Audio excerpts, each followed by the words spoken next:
Success! Hello mga mamshis! Pumunta nga ako dito sa Trinoma for Blackpink official pop-up store. Naloka ako mga mamsh kasi as of 10:43, ang hahaba agad ng pila. At take note mga mamshi ha, wala silang priority lane. Kaya first come, first serve. Buti na lang mga mamshi, medyo maaga-aga pa ako, no? Naloka ako. Akala ko pag akyat sa level 4, papasok na. May pila pa pala ulit. Oh my gosh. Biruin niyo mga mamshi, pang 159 na ako as of 11 a.m. yan. Yes, you heard it right. Ito pala mga mamshi, i-post nyo na lang ang available merchandise dito sa Trinoma. Malapit na ako.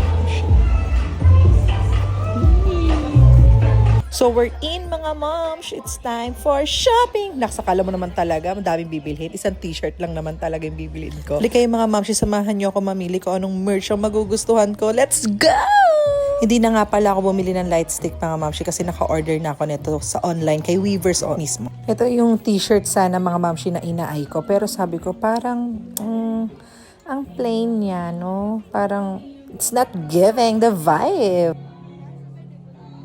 Tapos nakita ko tong bucket hat. Hala, ang ganda! Kaso nga lang ang mahal niya mga moms. Tapos mga mamshi, jump pa kang tao sa cashier kaya pinili ko na lang mag-express checkout para mas mabilis. Ayun mga mamshi, sumakses ang mamshi nyo. Sumakses talaga naman.